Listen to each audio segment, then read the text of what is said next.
Hello everyone. तो I hope आप सब लोग की पढ़ाई बहुत ज़ोरों शोरों से चल रही है। तो आज हम लोग कंपनी लॉ के अमेंडमेंट्स कवर करेंगे। बहुत ही बेसिक, बहुत थोड़े से अमेंडमेंट्स हैं, बहुत ज़्यादा टेंशन वाली बात नहीं है।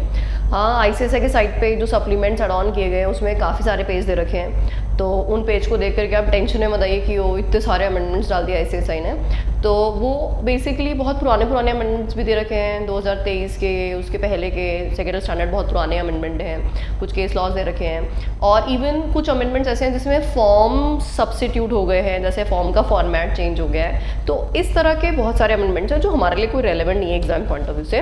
तो जितने अमेंडमेंट्स हमारे लिए एग्जाम पॉइंट ऑफ व्यू से रेलेवेंट है वही हम यहाँ पे कवर करेंगे। तो स्टार्ट करते हैं सबसे पहले चैप्टर नंबर 1 से।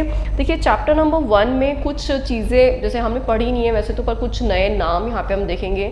जैसे नंबर 1 यहाँ पे CPACE जो है वो यहाँ पे इन्होंने बनाया है सेंटर। तो MCA ने centre for processing accelerated corporate exit के लिए एक CPACE करके एक सेंटर स्टैब्लिश किया गया है। देखो इसका नाम हेडिंग पढ़ के ही हमें समझ में आ रहा है कि कॉरपोरेट एग्जिट को एक्सिलरेट करना, इसकी प्रोसेसिंग को एक्सिलरेट फास्टन करने के लिए सेंटर सेटअप किया गया CPACE। तो अल्टीमेट ऑब्जेक्टिव क्या है, जैसे आपको पता है वाइंडिंग अप में अगर कंपनी जा रही है तो इट्स एक लॉन्ग प्रोसेस। कंपनियां मतलब इनकॉर्पोरेशन ज़्यादा वाइंडिंग अप में परेशान हो रही हैं, तो लोगों को डर लगता है कि यार कल को हमें कंपनी वाइंड अप करनी पड़ेगी, बहुत सारा प्रोसेस हमें फॉलो करना पड़ेगा, तो कंपनी क्यों बनाएं। तो इसलिए सरकार चाहती है कि भाई आप बिजनेस फॉर्मेशंस के बारे में ज़्यादा ना सोचें, बिजनेस करने के बारे में सोचें। तो इसीलिए ईज ऑफ डूइंग बिजनेस को चलते हुए इन्होंने CPACE इस्टेब्लिश किया।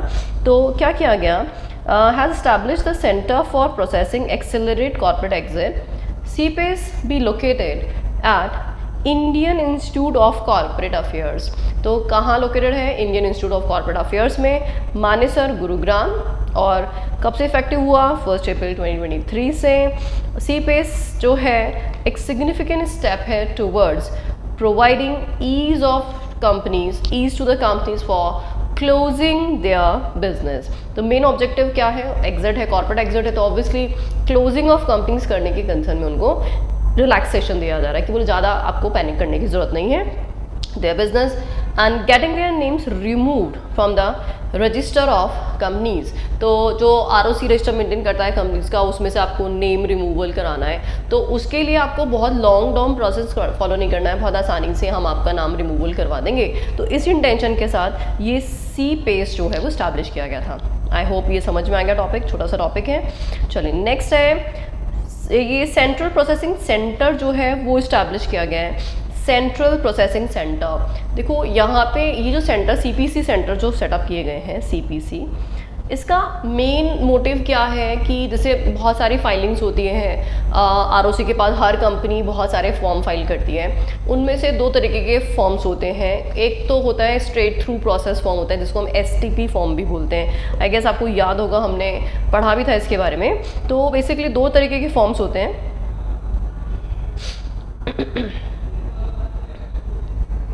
देखिए we are having 2 kinds of forms. एक होता है हमारा STP form, straight through process, मतलब जिसमें सिर्फ इंटीमेशन देनी होती है, इंटीमेशन। और एक होते हैं अप्रूवल फॉर्म्स। अप्रूवल जैसे हम बोलते हैं कि हमें सेंट्रल गवर्नमेंट की अप्रूवल लेनी है, हमें RD से अप्रूवल लेनी है। तो ये जो अप्रूवल फॉर्म्स होते हैं उसमें तो बाय डिफॉल्ट आप काम आगे प्रोसीड ही नहीं कर सकते जब तक कि अप्रूवल नहीं मिल जाती। लेकिन जो STP होते हैं, जस्ट इंटीमेशन वाले फॉर्म होते हैं, उसमें आपको कोई अप्रूवल नहीं लेनी होती है। जस्ट लाइक हमें MGT 14 फाइल करना है, इट्स जस्ट एन इंटीमेशन कि आपने SR पास किया, आपने ROC को 30 दिन के अंदर इन्फॉर्म कर दिया। अब ये जो फॉर्म आपने सारे फाइल कर दिए हैं उनको रैंडमली कभी भी चेक किया जा सकता है, तो उसको और अच्छे से एफिशिएंट बनाने के लिए CPC सेटअप किया गया है। तो ये जो है सेंट्रल प्रोसेसिंग सेंटर्स हैं, तो इन सेंटर्स के पास ये राइट है कि पूरे इंडिया में जितने भी फॉर्म फाइलिंग किए जा रहे हैं उनको ये क्या कर सकते हैं, ये एग्जामिन कर सकते हैं, चेक कर सकते हैं। तो ये CPC सेंटर्स जो हैं ये क्या क्यों बनाए गए हैं, process and dispose of e forms.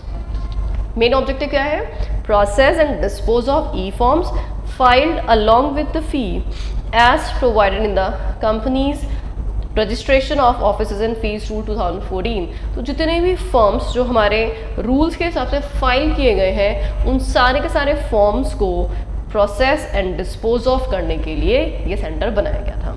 The jurisdiction registrar other than the registrar of CPC within whose jurisdiction the registered office of the company is situated shall continue to have jurisdiction over the companies whose e-form are processed by the registrar of CPC in respect of all the provisions of Companies Act and the rules made thereunder. अच्छा, what it says, देखो ऐसा है, आज एक company है, let's say company situated in Rajasthan, ठीक है, तो उस पर कौन सा एप्लीकेबल होगा? आरओसी है, Rajasthan ROC, obviously Rajasthan ROC.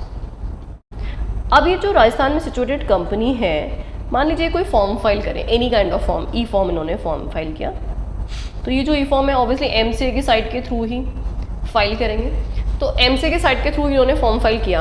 अब एमसीए पे पूरे इंडिया के जितने भी फॉर्म्स है वो आ रहे हैं ऑब्वियसली, तो इसको कंट्रोल और प्रोसेस कौन कर रहा है? सीपीसी. तो सीपीसी में कौन है? उसका रजिस्ट्रार. तो इसका कंट्रोल तो है ही रजिस्ट्रार का, प्लस साथ ही में यहाँ पे जो राजस्थान आरओसी है उसका भी इस रेस्पेक्टिव फॉर्म पे कंट्रोल रहेगा.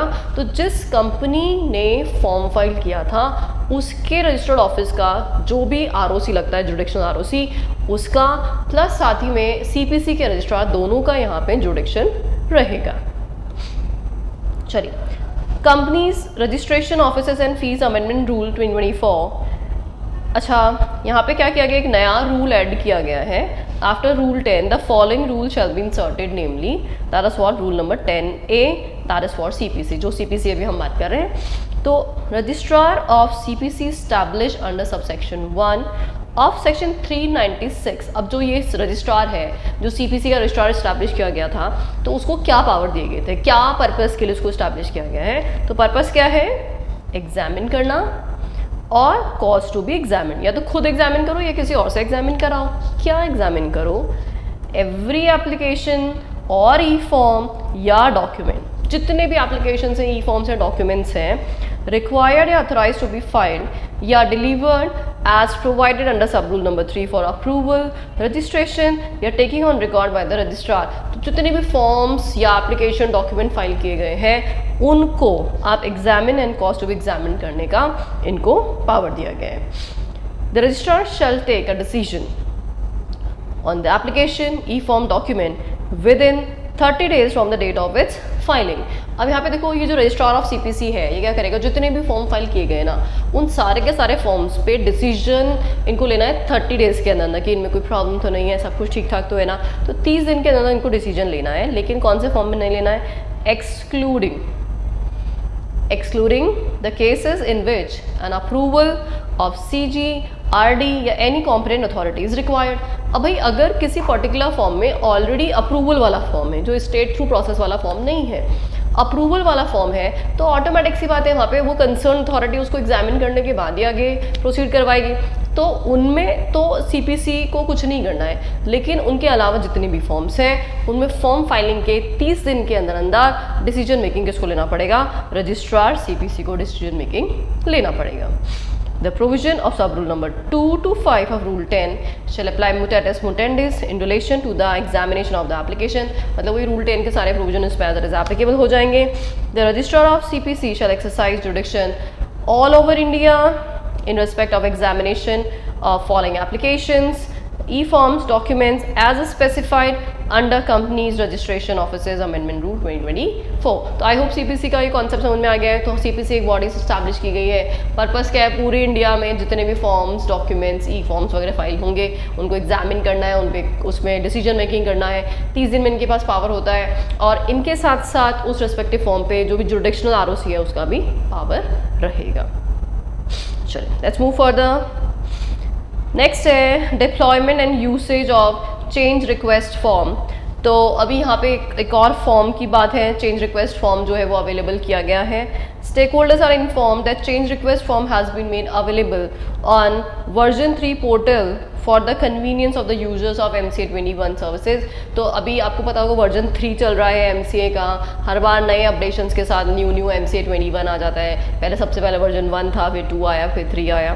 तो this web based form is to be used only under exceptional circumstances. तो जो भी MCA 21 के यूज़र्स हैं उनको अगर कोई भी प्रॉब्लम है, कोई परेशानी है, तो उसके कंसर्न में वो क्या कर सकते हैं, CRF चेंज रिक्वेस्ट फॉर्म जो है फाइल कर सकते हैं, एक्सेप्शनल सर्कमस्टांसेज में फाइल कर सकते हैं for making request to the ROC for the purpose which cannot be catered through an existing form या services or functionally available either at the front office level or the back office level। मतलब जो services अभी front office back office में presently नहीं मिल पा रही है, तो उनके लिए ये एक ऑल्टरनेटिव रूट बनाया गया है चेंज रिक्वेस्ट फॉर्म। तो चेंज रिक्वेस्ट फॉर्म के थ्रू आप वहाँ पे ROC को एप्लीकेशन फाइल कर सकते हैं। चलिए नेक्स्ट अमेंडमेंट जो है निधि कंपनीज के लिए बोला गया है, व्हाट इट सेड कि a company shall not use the word Nidhi Limited in the name unless it is declared as such under section 406 of the act। तो जब तक आपको निधि कंपनी की परमिशन नहीं मिल गई तब तक आप निधि लिमिटेड यूज़ नहीं कर सकते, अंडरस्टूड सी बात है।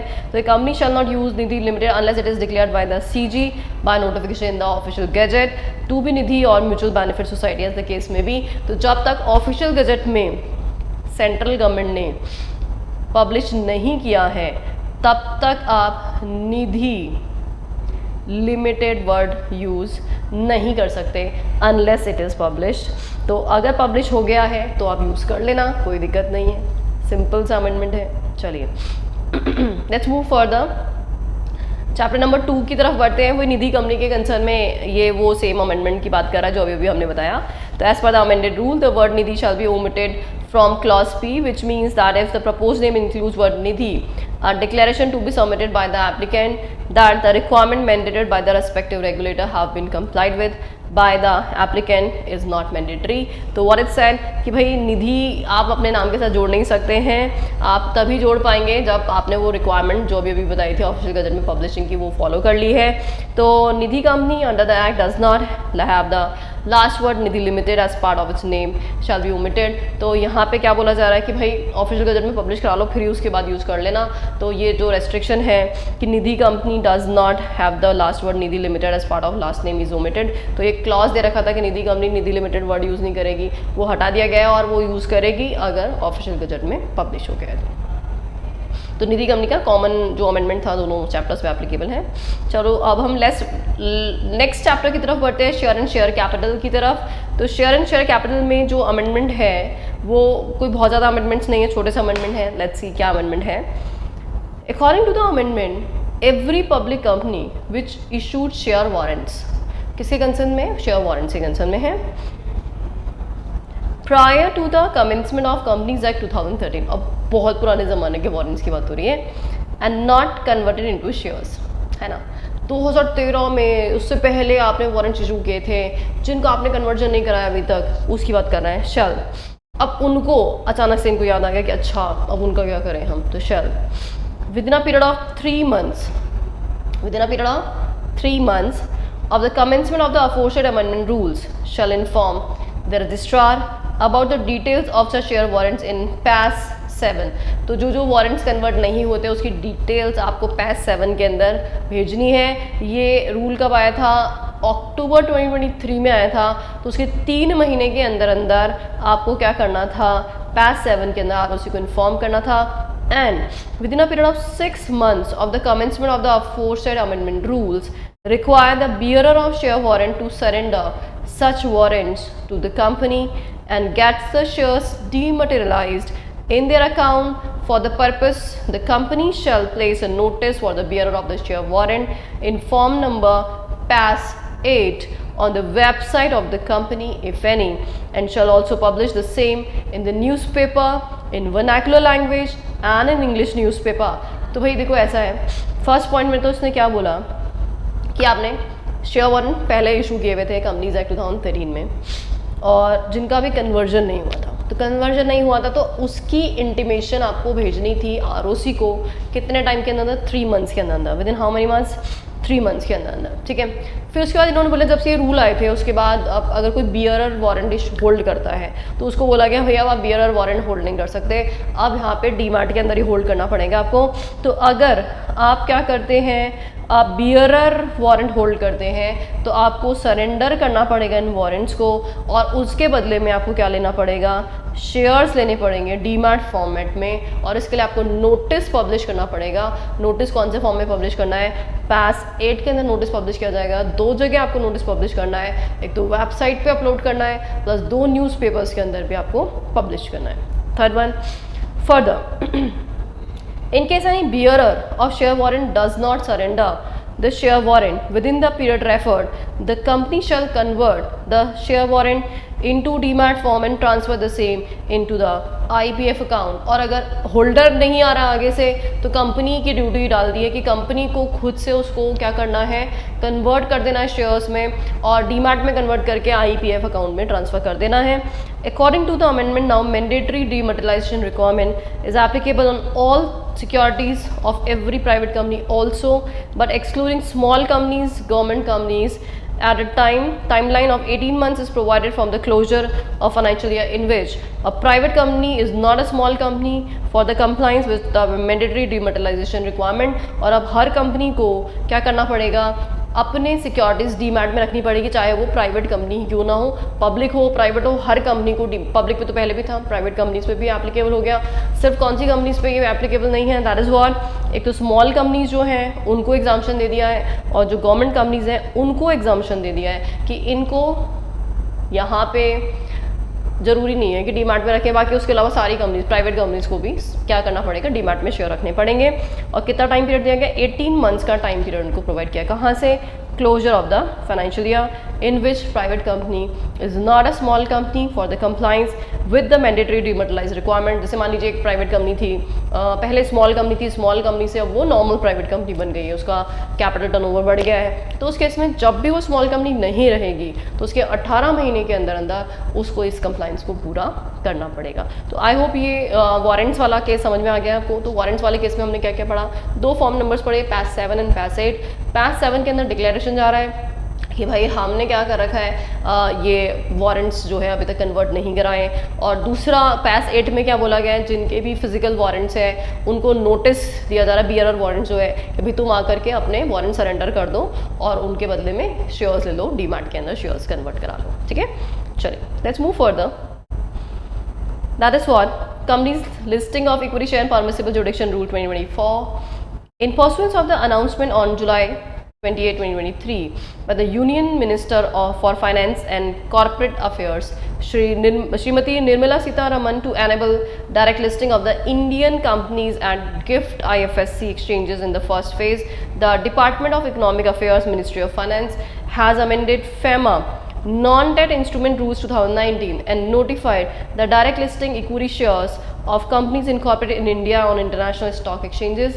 बेसिकली ये जो गिफ्ट IFSC है, ये IFSC का पूरा कॉन्सेप्ट वैसे SEBI में कवर्ड है। तो IFSC सेंटर्स जो हैं उन पे ऑब्वियसली सरकार चाहती है कि ज़्यादा से ज़्यादा एक्सपोर्ट प्रमोशंस हों, ज़्यादा से ज़्यादा लोग जो है फॉरेन करेंसी में डील करना के लिए बहुत परेशान ना हो, एक ही जगह पे सारी फॉरेन करेंसी हो जाए। इसके लिए फाइनेंशियल प्रोडक्ट्स, फाइनेंशियल सर्विसेज वगैरह जो है वो सारे के सारे IFSC सेंटर्स पे आसानी से अवेलेबल हो जाए। तो इन सारे पर्पसेस के लिए IFSC सेंटर सेटअप किए गए हैं। सरकार टाइम टू टाइम बहुत सारी सब्सिडीज ग्रांट करती है, उनको एग्जामिशंस ग्रांट करती है, तो उनसे रिलेटेड सारे पावर्स जो IFSC को प्रोवाइड किए गए हैं, तो वो सारी कहानी वहाँ पे प्रेस्क्राइब है। तो अभी जैसे कंपनी लॉ में जो है गिफ्ट IFSC का कोई एज सच कॉन्सेप्ट नहीं, कोई टॉपिक नहीं है, तो इसके लिए ये हमारे लिए रेलेवेंट नहीं रहेगा यहाँ पे कंपनी लॉ के पॉइंट ऑफ व्यू से। चलिए आगे बढ़ते हैं।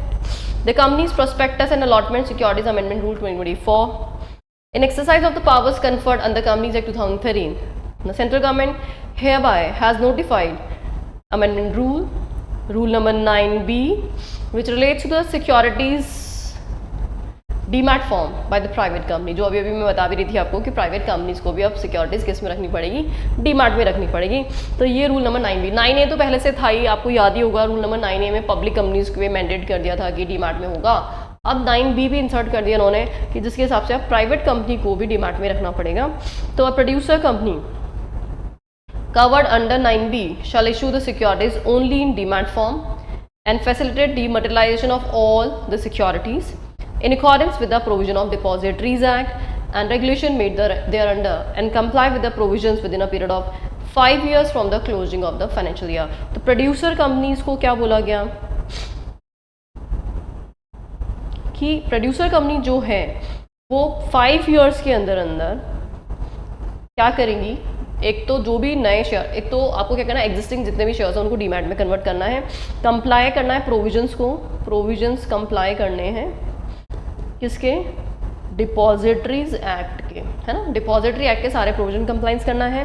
और उनको अब जो भी सिक्योरिटी इशू करेंगे, न्यू सिक्योरिटीज, वो डीमैट में होंगी, और जो एग्जिस्टिंग है उनको फैसिलिटेट करेंगे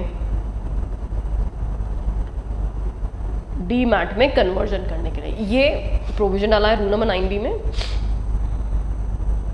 चलिए let's move further. Members and share holders chapter पे मूव ऑन करते हैं। Chapter number 5 what it says कि while issuing the second amendment rule in rule number 9 क्या इंसर्ट किया गया, sub rule number 4, every company shall designate a person. अच्छा क्या amendment है, every company shall designate a person who shall be responsible for furnishing and extending cooperation for providing information to the ROC or any other authorized officer with respect to the beneficial interest in shares of the company। तो basically यहाँ पे क्या किया गया, आपको याद है beneficial interest, हमने सेक्शन 89, 90 पढ़े थे। तो सेक्शन 89 में बेनिफिशियल इंटरेस्ट के डिस्क्लोजर्स की बात की गई थी। तो उसके लिए यहाँ पे क्या किया जा रहा है, रेस्पॉन्सिबल पर्सन को डेजिग्नेट किया जा रहा है ताकि वो बंदा जिम्मेदार होगा ये सारे के सारे काम को देखने के लिए। तो व्हाट दिस सेड कि कंपनी क्या करेगी, designate a person who shall be responsible for furnishing and extending cooperation for providing information to the ROC और अदर अथराइज ऑफिसर। तो जिनका भी, जैसे आपको याद होगा कि एक हमने सेक्शन 89 में प्रोविजन पढ़ा था कि जो भी पर्सन रजिस्टर्ड होल्डर है, बेनिफिशियल होल्डर नहीं है, वो कंपनी को इन्फॉर्म करता है। एग्जैक्टली जो बेनिफिशियल होल्डर है वो भी बताता है कि भाई मेरे नाम पे शेयर रजिस्टर्ड नहीं है बट मैं बेनिफिशियल होल्डर हूँ। फिर कंपनी ROC को बताती है। तो कंपनी में कौन बताएगा, उसके लिए एक डेजिग्नेटेड पर्सन जो है वो रिस्पॉन्सिबल किया गया है, राइट है। Then for the purpose of sub rule 4 a company में डेजिग्नेट, अब किसको डेजिग्नेट किया जा सकता है, एज यूजुअल कंपनी सेक्रेटरीज, हम तो हैं ही हैं बहुत जिम्मेदार लोग। If there is a requirement to appoint of such company secretary under the act, तो अगर आपकी कंपनी में कंपनी सेक्रेटरी है तो आप कंपनी सेक्रेटरी को अपॉइंट कर लीजिए। और मान लीजिए आपकी कंपनी में कंपनी सेक्रेटरी अपॉइंट करना ज़रूरी नहीं है, आप छोटी कंपनी है, तो KMP other than the company secretary, तो उनको भी अपॉइंट किया जा सकता है। या फिर every director if there is no company secretary और KMP, तो अगर कंपनी सेक्रेटरी और KMP दोनों ही नहीं है तो फिर डायरेक्टर को आप अपॉइंट कर सकते हैं। Until a person is designated as referred in sub rule number 4, the following person shall be deemed to have been designated। और मान लीजिए आपने ऐसा कोई डेजिग्नेशन नहीं दिया तो फिर किन किन को हम डेजिग्नेटेड पर्सन मान लेंगे, बाय डिफॉल्ट मान लेंगे। किन किन को, नंबर 1 कंपनी सेक्रेटरी को, एज यूजुअल उसकी जिम्मेदारी है, कंप्लाइंस ऑफिसर है तो उसको तो देखना ही पड़ेगा। If there is requirement to appoint company secretary, या फिर MD या manager in case there is no company secretary. और अगर मान लीजिए कंपनी में MD मैनेजर भी नहीं है तो every director if there is no company secretary या MD या मैनेजर। तो अगर ये लोग नहीं है तो ऑब्वियसली कौन होगा, हर डायरेक्टर की जिम्मेदारी हो गई। और if company shall, every company shall inform the details of the designated persons in annual return, और जो भी डेजिग्नेटेड पर्सन्स आपने अपॉइंट किए हैं उनकी डिटेल्स आप किस में डाल दीजिए, एनुअल रिटर्न में डालेंगे। And if company changes the designated person at the time, और आप इनमें कोई भी चेंजेस कर रहे हैं, आपके डेजिग्नेटेड पर्सन चेंज हो रहे हैं, तो shall intimate the same to the ROC in form number GNL2। कौन से फॉर्म में इंटीमेशन किया जाएगा, GNL2 नाम के फॉर्म के अंदर ROC को इन्फॉर्म किया जाएगा if there is any change in the designated person. तो पूरे जो अमेंडमेंट रूल हुआ उसमें क्या क्या बातें इंपॉर्टेंट हुई, वापस एक बार रिकैप कर देती हूँ। हमें क्या अपॉइंट करने हैं, डेजिग्नेटेड पर्सन्स, हर कंपनी को, एवरी कंपनी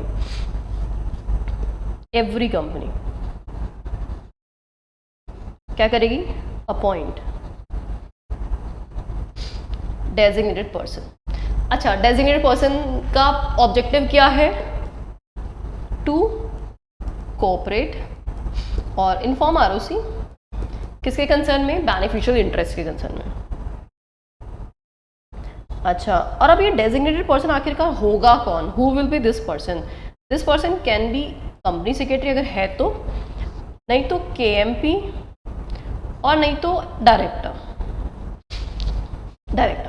और अगर आपने ऐसा अपॉइंटमेंट नहीं किया, अगर आपने ये अपॉइंटमेंट नहीं किया, इफ नॉट, तो उस केस में डीम्ड हो जाएंगे। तो डीम्ड डेजिग्नेटेड पर्सन, तो कौन है डीम्ड डेजिग्नेटेड पर्सन? वही कंपनी सेक्रेटरी, अगर है तो पहले केस में, नहीं है तो एमडी या मैनेजर, और अगर वो भी नहीं है तो every director, he will be the designated person, right है। और इसका डिटेलिंग, डेजिग्नेटेड पर्सन का डिटेलिंग कहाँ जाएगा? एनुअल रिपोर्ट में, और इसमें कोई भी चेंजेस होगा तो हमें फॉर्म फाइल करना आरओसी को जीएनएम 2 के अंदर। चलिए आगे बढ़ते हैं। नेक्स्ट इज, हाँ जी, आईपीएफ अकाउंट के कंसर्न में क्या बोल रहा है ये कि सेंट्रल गवर्नमेंट नोटिफाइड आईपीएफ जो है second amendment rule, the changes intends to raise the minimum claim required to submit a claim to the IPF authority and to make clear the procedure for transferring securities to legal heirs. Legal heir certificate from tax authorities are now accepted under the laws. तो अगर कोई legal hair अपने जो भी producers हैं उनका कोई भी क्लेम लेने आ रहे हैं, जिनके शेयर्स आईपीएफ में ट्रांसफर हो चुके थे, तो उनका क्लेम लेने के लिए ऑब्वियसली लीगल हेयरशिप सर्टिफिकेट चाहिए। तो अगर इनकम टैक्स अथॉरिटी से आपने कोई सर्टिफिकेट लिया है, लीगल हेयर सर्टिफिकेट, तो उसको हम वैलिड मानेंगे। But they also call for further paper work like indemnity bond and NOC वगैरह फ्रॉम अदर लीगल हेयर्स। तो ये सारे डॉक्यूमेंट्स तो चाहिए होंगे। तो एक तो लीगल हेयर सर्टिफिकेट चाहिए होगा, कहाँ से? इनकम टैक्स अथॉरिटी से। और प्लस क्या चाहिए हमें? एक तो इंडेमनिटी बॉन्ड, और क्या चाहिए हमें? एनओसी। किससे? अदर लीगल हेयर से, अदर लीगल हेयर से, राइट। चलिए नेक्स्ट जो है हमारा अमेंडमेंट, दैट इज व्हाट, ये केस लॉ दे रखा है एक छोटा सा, तो किसके कंसर्न में देख लेते हैं। ROC adjudication order in re LinkedIn technology information private limited.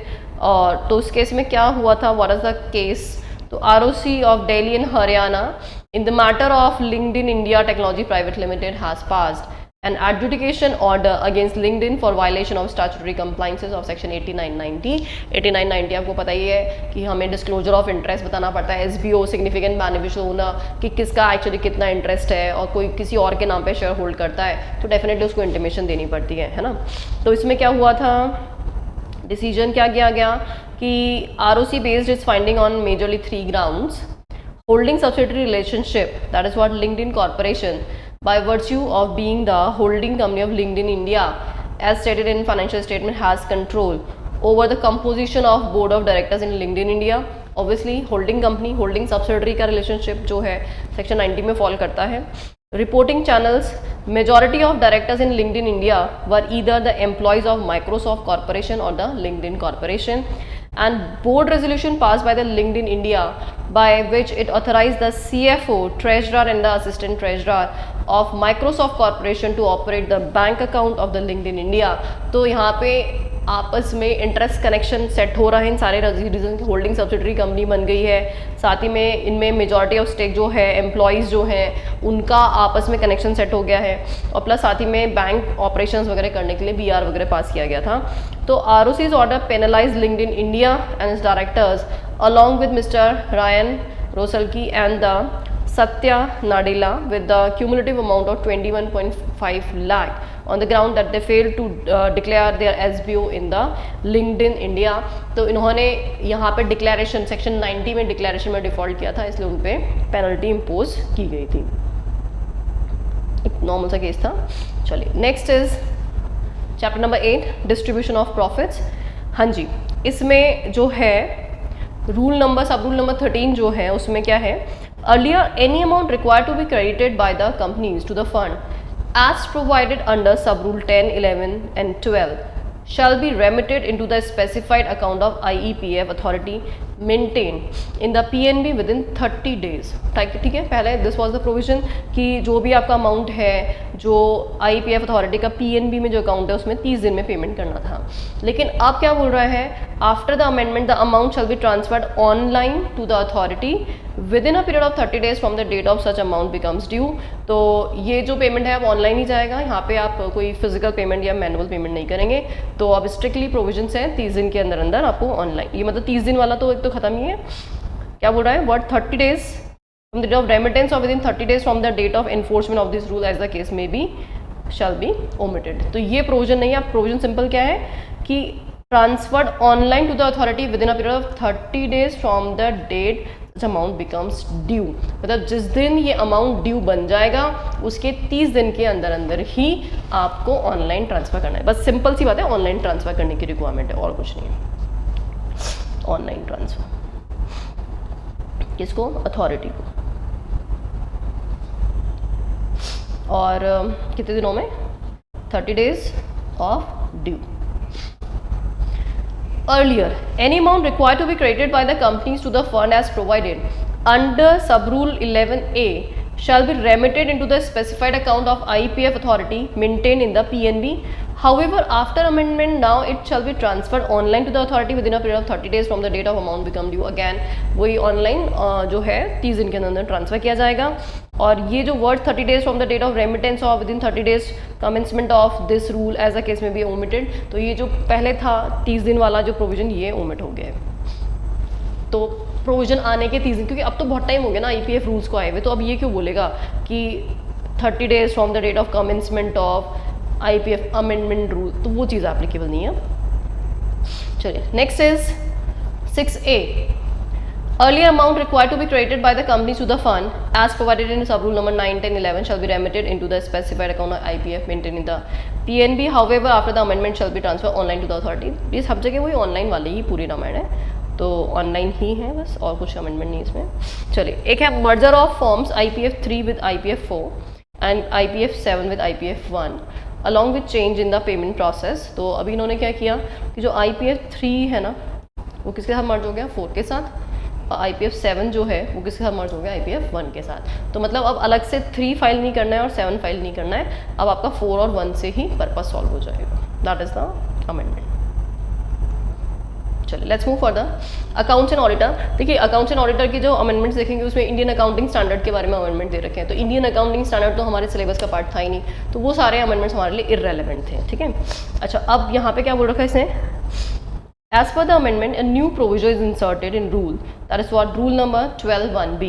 what it said, provided also that for the financial year 23-24, ये वैसे हम पढ़ चुके हैं already, form number CSR2 shall be filed separately on or before 31st December 2024 and after filing AOC4 form AOC4 NBFC as specified or form number AOC4 XBRL as specified as the case में be. याद ही होगा आपको पहले क्या हो रहा था कि फाइनेंशियल ईयर 23-24 पहले क्या हो रहा था, फॉर्म नंबर CSR2 जो था सेपरेटली फाइल हो रहा था। फिर बाद में क्या हुआ, बाद में हम इसको क्या करते हैं अटैचमेंट में, जो हम CSR की करते हैं उसी के साथ अटैचमेंट करके भेजते हैं, अलग से नहीं जाता है ना। चलिए अब यहाँ पे ये कुछ केस लॉ दे रखे हैं, इसको कोई रेलेवेंट नहीं है सच। हाँ जी, नेक्स्ट है compromise and arrangement, chapter number 10 की हम बात कर रहे हैं। As per the amendment where no objection और सजेशन इज रिसीव, ये अमेंडमेंट जो हमारा है सेक्शन 233 का, ये कवर्ड है ऑलरेडी, ये हमने अमेंडेड ही पढ़ा था, इसलिए दोबारा से ये 23 का अमेंडमेंट है, वह हमने ऑलरेडी अमेंडेड ही पढ़ा है, तो इसलिए नया अमेंडमेंट नहीं है, इसे टेंशन में आने की जरूरत नहीं है। हाँ जी, नेक्स्ट अमेंडमेंट जो है that is what rule number 25A, this is for cross border merger.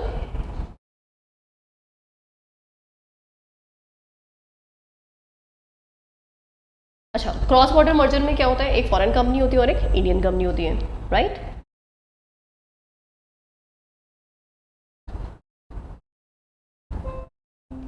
हाँ जी, अब इस केस में क्या है basically what it says,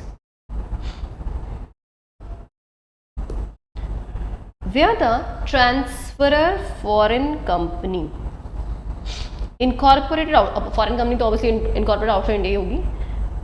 being a holding company, अब बहुत ही मस्त बात बोलिए, फॉरेन कंपनी होल्डिंग कंपनी है, और कौन है वो, ट्रांसफरर कंपनी है। कौन सी कंपनी है, ट्रांसफरर कंपनी है।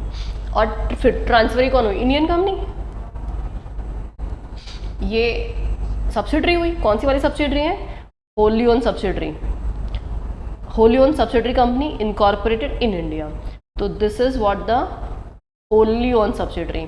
अब यहाँ पे उल्टी गंगा है रही है, हो क्या रहा है कि होली ओन सब्सिडरी कंपनी जो है उसमें ये फॉरेन कंपनी क्या हो रही है, मर्ज हो रही है ना, ट्रांसफर है, मतलब ये फॉरेन कंपनी खत्म हो जाएगी और सिर्फ wholly own subsidiary Indian company ही कंटिन्यू करेगी। This is what it means. तो अब ऐसा अगर कोई सिचुएशन अराइज हो जाता है तो फिर क्या करना पड़ेगा, तो क्या करना पड़ेगा, number 1, both the company shall obtain the prior approval of RBI, तो दोनों को ही आरबीआई से अप्रूवल लेनी पड़ेगी, पहली कंडीशन। दूसरी condition, the transferee Indian company है ना, shall comply with the provision of section 233, तो उसको सेक्शन 233 के कंप्लाइंसेस करने पड़ेंगे। The application shall be made by the transferee Indian company to central government under section 233 of the act and the provisions of rule 25 shall apply to such application, और साथ ही में rule 25 के provision follow करना पड़ेगा। And the declaration refer to in sub rule, और साथ ही में declaration भी देना पड़ेगा। तो क्या क्या बातें इसने बोली, नंबर 1, एक तो ट्रांसफरी जो कंपनी है वो है wholly own subsidiary, transferor company कौन है, फॉरेन कंपनी। ट्रांसफरी कंपनी ने एक्वायर कर लिया होल्डिंग कंपनी को, और अब जो ट्रांसफरी कंपनी है, पहले तो आरबीआई को अप्रूवल तो दोनों को लेनी पड़ेगी, ट्रांसफरी कंपनी को सारे जो प्रोविजन है 233 के वो फॉलो करने हैं, एप्लीकेशन लगानी है, डिक्लेरेशन देने, ये सारे काम कौन करेंगी, इंडियन ट्रांसफरी कंपनी करेंगी, राइट है। Then shall be made at the stage of making application under section 233 of the act. This amendment ensures compliance with the regulatory authorities and the Companies Act by providing clarification and procedural requirement for the cross-border merger involving foreign holding and their Indian subsidiaries. तो उसके concern में ये rule applicable है, rule number 25A। I hope clear है ये। अब next है dormant company. अच्छा, डॉर्मेंट कंपनी के कंसर्न में एक छोटा सा अमेंडमेंट है, क्या बोला इसने कि rule number 3 is modified by stating that if company is having any outstanding unsecured loan, क्या है इनके पास, आउटस्टैंडिंग अनसिक्योर्ड लोन है, then enclosure of concurrence from the lender in form number MSC1 is not required. Also, that requirement to enclose certificate in MSC1 indicate that there is no management or ownership dispute persistent is also dispensed with. तो पहले ये declaration देने पड़ते थे ना कि अगर आपका कोई आउटस्टैंडिंग लोन है, आप डॉर्मेंट कंपनी का स्टेटस लेना चाहते हो, तो आपका कोई आउटस्टैंडिंग लोन है तो आपको लेंडर से जो है सर्टिफिकेट लगाना पड़ेगा। नंबर 2, अगर आपको कोई डिस्प्यूट वगैरह है तो डिक्लेरेशन देना पड़ेगा, ये सब अब नहीं करना है। The form MSC1 is modified to include this requirement under the heading declaration in the form itself. तो आपको अलग से कुछ नहीं करना, क्या बोला, requirement to enclose certificate indicating there is no management ownership is also dispense with. तो ये अलग से सर्टिफिकेट अटैचमेंट वाली अब कोई बात नहीं है, क्योंकि MSC1 में खुद में ही ये सारे डिटेल्स आ जाएंगी। तो MSC1 is modified to include this requirement under the heading declaration in the form itself. तो फॉर्म में ही ये डिक्लेरेशन हो जाएंगे। अब आपको अटैचमेंट नहीं लगाना, मतलब कहने का मतलब ये, मतलब बात तो बतानी है लेकिन अटैचमेंट के फॉर्मेट में नहीं लगानी है, आपको डायरेक्टली फॉर्म में फिल करनी है। चलिए next chapter, inspection inquiry investigation. इसमें एडजुडिकेशन प्लेटफॉर्म जो है, ई एडजुडिकेशन प्लेटफॉर्म इन्होंने सेटअप किया है, जो पहले भी था, और उसको और इफेक्टिवली बोल रहे हैं कि on the commencement of companies adjudication of penalty amendment rule 2024, all proceedings of adjudicating officer and RD under these rules shall take place in electronic mode only. तो जो भी एडजुडिकेशन होगा, एडजुडिकेटिंग ऑफिसर कौन होते हैं ROC के companies act में, ROC और RD, राइट है। ROC होते हैं, ROC के अगेंस्ट में अपील जाती है RD के पास। तो ये लोग जो भी एडजुडिकेशन के मामले देखेंगे वो सिर्फ और सिर्फ कौन से प्लेटफॉर्म पे होंगे, ई एडजुडिकेशन इलेक्ट्रॉनिक प्लेटफॉर्म पे होंगे, through E adjudication platform develop by the central government for this purpose. In case the mail address of any person to whom notice of summons is required to be issued under these rules is not available, The adjudicating officer shall send the notice by post at the last intimated address या address available in the records, and the officer shall preserve a copy of such notice in the electronic record in the e-adjudication platform referred in sub rule number 1. अब देखो मान लो किसी ने कोई गड़बड़ की है, नॉन कंप्लाइंस किया, उसको हमें नोटिस देना है, समन करना है और उसका हमें ईमेल आईडी नहीं पता, तो फिर ऑब्वियसली हमें फिजिकल नोटिस भेजना पड़ेगा, तो हम उसके घर पे लास्ट नोन एड्रेस पे उसको हम मेल आईडी फिजिकल जो है वो नोटिस भेज देंगे. और provided that in case no address is available, अब मान लो ना तो ईमेल पता है ना एड्रेस पता है, कुछ नहीं पता, तो फिर क्या करेंगे हम, the notice shall be placed on the e-adjudication platform. तो फाइनली प्लेटफॉर्म पे ही अपलोड कर दिया जाएगा, तो ये नोटिस सर्विंग मान ली जाएगी. ठीक है. Launching of ADJ form on V3 portal. तो अब वर्जन 3 पोर्टल ही चल रहा है, हमें पता है ऑलरेडी. तो इस पे इन्होंने कुछ बातें जो है क्या बताई हैं. तो MCA is launching company ADJ form in 16 September 2024 at 12 AM to facilitate implementation of this form in V3 MCA21 portal. Stakeholders are advised to note the following points. तो इस वर्जन 3 प्लेटफॉर्म पे जो ADJ लेके आ रहे हैं ये, उसके लिए क्या क्या बातें ध्यान देनी है. ADJ form on V2 portal will be disabled from 12 September 2024 12 AM to 15 September 11:59 PM, which is planned for rollout on 16 September 2024 at 11 AM. क्योंकि 16 सितंबर से क्या एप्लीकेबल हो जाएगा, वर्जन 3. देखो ऐसा है, ये क्या कहना चाह रहा है, देखो हमारी जो साइट है MCA की साइट, वो अपडेट होती रहती है, और अपडेट होती रहती है तो उसमें न्यू वर्जन्स के थ्रू उसमें नई नई चीज़ें ऐड ऑन की जाती है, नए नए प्रोसेस ऐड ऑन किए जाते हैं, नए नए फीचर्स ऐड ऑन किए जाते हैं. तो ऐसा नहीं होता कि सडनली पूरा का पूरा जो MCA का साइट है वो एक ही दिन में चेंज हो गया. स्टेप्स में होता है, कुछ चीज़ें चेंज हो जाती है, कुछ नहीं होती है. तो जो MCA का वर्जन 3 वैसे काफ़ी टाइम से चल रहा है, तो उसमें जो ADJ जो प्लेटफॉर्म है वो प्लेटफॉर्म पहले वर्जन 2 में भी चलता था. तो वर्जन 2 वाला जो प्लेटफॉर्म है वो पहले ट्रायल बेसिस पे डिसेबल किया जाएगा 12 सितंबर से 12 बजे से 15 सितंबर, है ना. रोल आउट ऑन 16 सितंबर जो होगा 12 बजे एकदम पूरी तरह से डिसेबल कर दिया जाएगा. इसलिए all stakeholders are advised to ensure that there are no SRNs in pending payment and resubmission status. SRN service request number होते हैं, जो भी आपके फॉर्म्स आपने फाइल किए होते हैं उस पर एक नंबर जनरेट होता है, तो कोई भी SRN पेंडिंग नहीं होना चाहिए, ये आपको ध्यान देना है. And offline payment in V2 using pay letter option would be adopted from 4 सितंबर 12 AM. और अगर आप वर्जन 2 पे कोई भी पे लेटर ऑप्शन वाला केस है तो उसमें फिर ऑफलाइन पेमेंट ही अलाउ होगा. वैसे ऑनलाइन पेमेंट होते थे, लेकिन अब क्योंकि अब V3 आ रहा है तो ऑब्वियसली V2 को तो हटाना ही पड़ेगा ना. तो उस केस में पे लेटर ऑप्शन के अगर कोई भी है तो वो 4 सितंबर से बंद हो जाएंगे. 4 सितंबर के बाद से कोई ऑफलाइन पेमेंट भी नहीं होगा.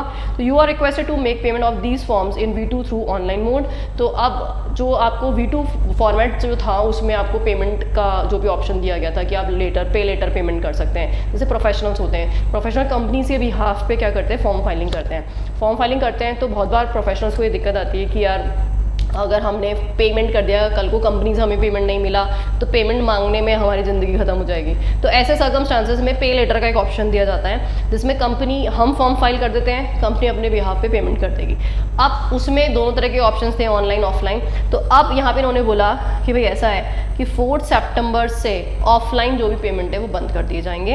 And V3 portal will not be available for filing of company LLP forms on 15 September due to the ADG form rollout, and V2 portal for the company filing will remain available for all the forms which are currently in V2 system.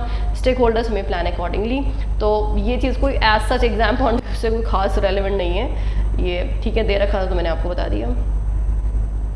चलो general meeting next जो है हमारा amendment general meeting के concern में, इसमें भी कोई खास अमेंडमेंट नहीं है. ये सिंपल ये बोल रहा है कि अगर आप वीडियो कॉन्फ्रेंसिंग के थ्रू कोई मीटिंग कॉल प्लान कर रहे हैं या अदर ऑडियो विजुअल मीन्स के थ्रू कोई मीटिंग कॉल कर रहे हैं तो एनी हाउ उसको निपटा लो फटाफट. तो after due examination it has been decided to allow companies whose AGM are due in the year 24 and 25 to conduct their AGM through video conferencing या other audio visual means on और before 30 सितंबर 2025। तो anyhow आपको पता है last date of conducting AGM 30 सितंबर ही होती है, तो उससे पहले निपटा लो in accordance with the requirement. और however it is hereby clarified that the general circular shall not be construed as conferring any extension of the statutory time for holding the AGM। तो किसी भी केस में हम यहाँ पे time extension नहीं दे रहे हैं, आपको टाइम लाइन के अंदर अंदर अपनी AGM कंडक्ट करनी पड़ेगी। तो अगर आप ये प्लान कर रहे हैं कि हम इलेक्ट्रॉनिकली अपनी मीटिंग कॉल करें AGM, तो आप फटाफट से टाइमली उसको निपटा लीजिए। That's it. तो ये सारे अमेंडमेंट्स जो है, ये कुछ नोटिफिकेशंस वगैरह जो हैं ये एप्लीकेबल हैं, तो इनको एक बार गो थ्रू कर लेना, क्योंकि बहुत बार कोई ना कोई एक क्वेश्चन जो है अमेंडमेंट में से ICSR ज़रूर पूछ लेता है। तो आई होप आप सब लोगों ने अच्छे से सुन लिया है और आपकी प्रिपरेशन एकदम ज़ोरों शोरों से है। तो all the very best to all of you. Thank you.